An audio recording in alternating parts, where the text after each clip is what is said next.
We are Africans. We are Africans. We are Africans. Oh, Bobby. Go see with the South African president tell world leaders for the Paris World Summit where they go. He tell them once like the man no, we not be beggars. Africans are not beggars. Ramaphosa, you be man. You be man with 49 brokers. Avangwaleke. Osimileke buke. Africans don't wake up. Naija which way? Wetin dey happen?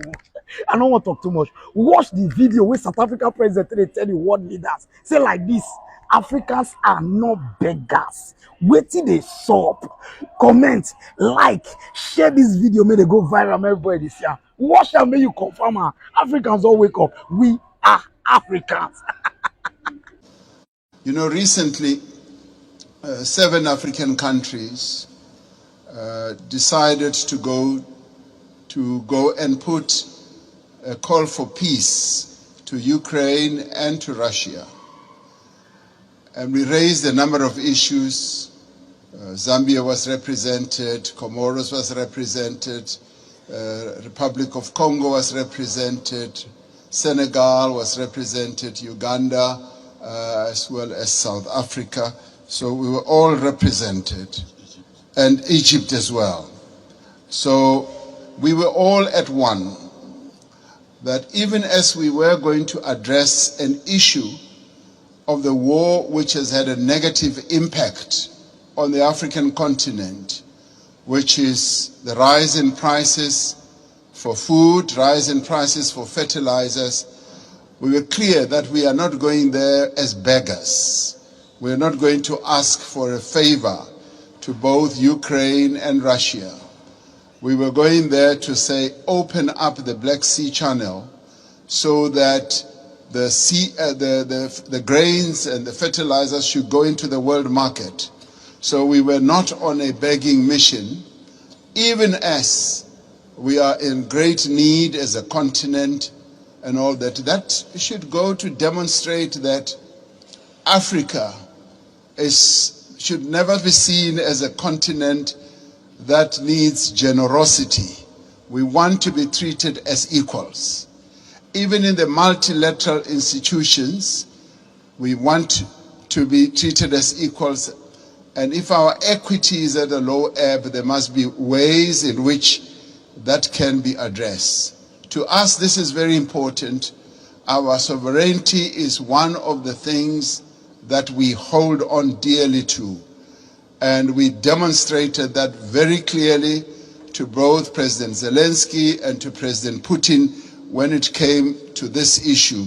Even as there were suggestions that, yes, we can donate this, we can donate that, we said, we want you to release these grains and fertilizers to the world market so that the world can trade in these commodities and other issues we can handle in a different way. I wanted to make that point so that it should be understood where Africa has evolved up to.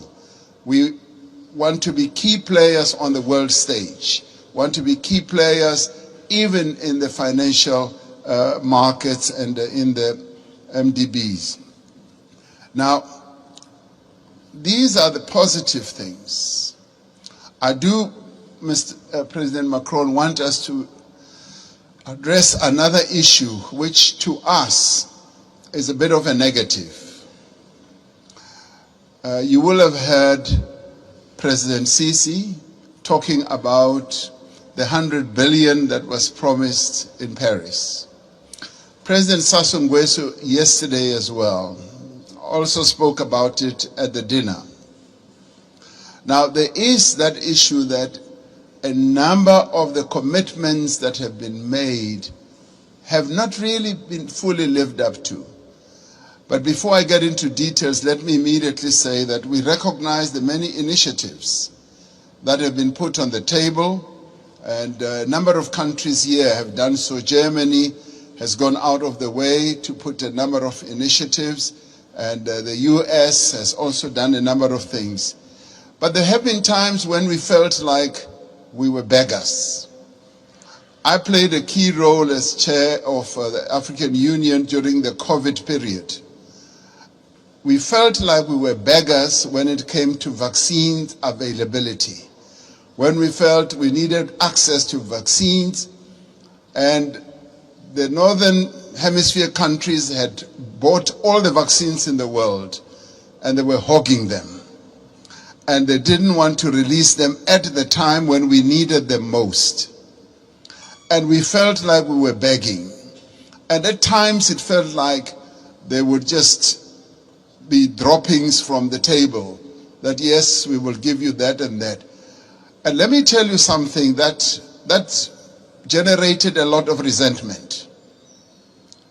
We resented that, and it got worse when we said we want to manufacture our own vaccine. And when we went to the WTO, there was a lot of resistance, enormous resistance. And we kept saying, what is more important, life or profits by your big pharmaceutical companies? And that too, I must tell you now, generated and deepened that disappointment and resentment on our part, because we felt like life in the Northern Hemisphere is much more important than life in the global South. And these are issues that need to be addressed. And I'm glad that we are all seated here like this, because we've got to get to the heart of these matters and address them. Now I come to promises that have been made. And Chancellor Scholz was saying, we've got to walk the talk. Yes, we want to see the talk being walked. President Sassou Nguesso yesterday said at the dinner, $100 billion was promised per year. And he was saying, I've never seen that. And many of us will testify that that $100 billion has never really been made available. And this should stand out as something that needs to be addressed. Because sometimes we sit at conferences like this and say, yes, we'll make this available, and we believe you. We believe you, but now the tire must hit the tar. We must now see action flowing from that. Now, I want to then talk about something very practical.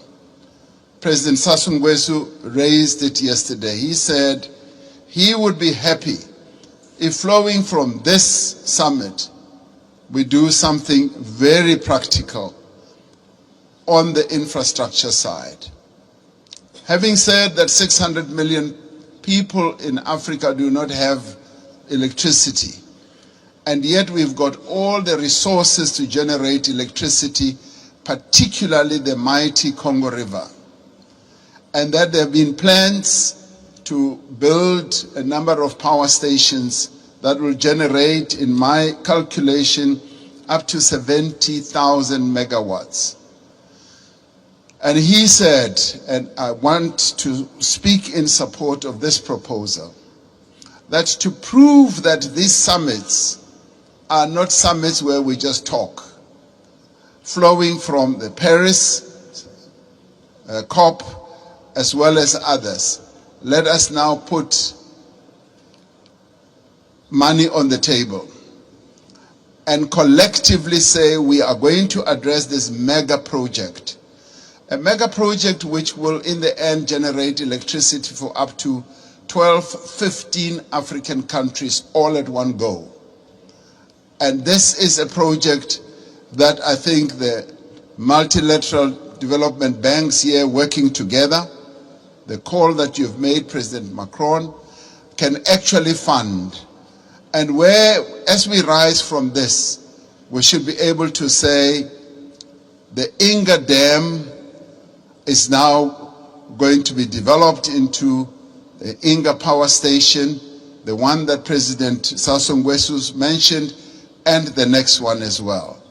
If we can do that, then we as Africans will now be convinced that these summits are really meaningful. we will now go home and say, you know what, it's worthwhile going to these summits, coming to Europe, and to listen to all the promises because they are willing to act on the promises. This is what President Macron, I believe, will be one of the most important outcomes. The reform of the financial architecture, as well as a practical project, infrastructure project that is going to add a lot of value.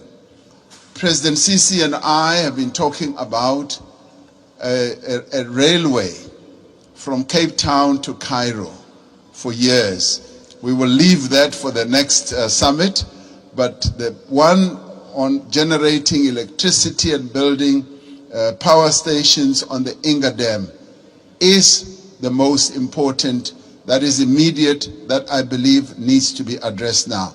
Let's get that done, and then we will be convinced that you are serious with the promises that you make.